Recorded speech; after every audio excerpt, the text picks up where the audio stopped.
గోల్డ్‌లో ట్రేడ్ చేసి మంచి ప్రాఫిట్ జనరేట్ చేయాలనుకున్న వాళ్ళు ఈ వీడియో అయితే పూర్తిగా చూడండి. నేను ఒక బెస్ట్ స్ట్రాటజీ చెప్తాను. ఈ వీడియో అయితే పూర్తిగా చూడండి. ఓకే అండి. మనమైతే ముందుగా ట్రేడింగ్ వ్యూ ఓపెన్ చేసేసి మనము గోల్డ్ చార్ట్ ఓపెన్ చేస్తే ఇలా కనిపిస్తది ఓకేనా. సో, ఇక్కడ మనం ఏం చేయాలంటే ఇక్కడ కంటిన్యూస్‌గా ఫస్ట్ మార్కెట్ అనేది అప్ ట్రెండ్‌లో ఉందా? డౌన్ ట్రెండ్‌లో ఉందా? అనేది చూసుకోవాలి. ఇక్కడ చూసుకుంటే మనకు అప్ ట్రెండ్‌లో ఉంది కదా! సో, అప్పుడు ఏం చేయాలంటే మనము 3 బుల్లిష్ క్యాండిల్‌ని మనం ఫైండ్ చేయాలి ఓకేనా. ఇక్కడ చూసుకుంటే 1, 2, 3 బుల్లిష్ క్యాండిల్ ఉన్నాయి కదా! సో, ఫస్ట్ క్యాండిల్ యొక్క లో డ్రా చేసుకోవాలి మనం ఓకేనా. ఇది లో. థర్డ్ క్యాండిల్ యొక్క హై డ్రా చేసుకోవాలి ఓకేనా. ఇక్కడ చూసుకుంటే డ్రా చేసుకున్నాం రైట్. సో, ఎక్కడ బ్రేక్ అయితే అక్కడ సైడ్ అనేది మనం ట్రేడ్ తీసుకోవాలి. ఇక్కడ చూసుకుంటే అప్ సైడ్ బ్రేక్ అయింది రైట్.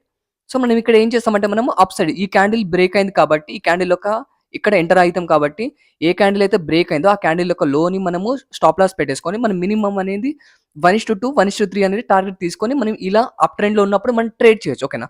అలాగే ఇప్పుడు డౌన్ ట్రెండ్ కోసం మనము ట్రేడ్ చూద్దాం ఓకేనా. ఓకే అండి. డౌన్ ట్రెండ్‌లో ఉన్నప్పుడు ఎలా ట్రేడ్ చేయాలంటే ఈ స్ట్రాటజీ తోటి ఇప్పుడు ఇక్కడ చూసుకుంటే 3 బేరిష్ క్యాండిల్ చూసుకోవాలి. 1, 2, 3 క్యాండిల్స్ ఉన్నాయి కదా! ఫస్ట్ క్యాండిల్ యొక్క హై డ్రా చేసుకుందాం ఓకేనా. థర్డ్ క్యాండిల్ యొక్క లో డ్రా చేసుకుందాం. ఇది థర్డ్ క్యాండిల్ కదా! థర్డ్ క్యాండిల్ యొక్క లో ఓకేనా. ఏ క్యాండిల్ అయితే బ్రేక్ చేసిందో అటు సైడ్ మనం ట్రేడ్ తీసుకుంటాం రైట్. ఇక్కడైతే సెల్ సైడ్ మనకు బ్రేక్ అయింది కాబట్టి మనము బ్రేక్ అయిన క్యాండిల్ యొక్క హైలో మనము స్టాప్ లాస్ తీసేసుకొని మనము 1:2, 1:3 అనే టార్గెట్ తీసుకొని ఈ విధంగా ఈ స్ట్రాటజీస్ తోటయితే మనము ట్రేడ్స్ ప్లాన్ చేసుకోవచ్చు. ఈ స్ట్రాటజీ అయితే చాలా బాగా వర్క్ అవుతది. ఒకసారి మీరు బ్యాక్ టెస్ట్ కూడా చేసుకొని చూసుకోవచ్చు ఒకసారి మీరు. సో, అర్థమైంది అనుకుంటా.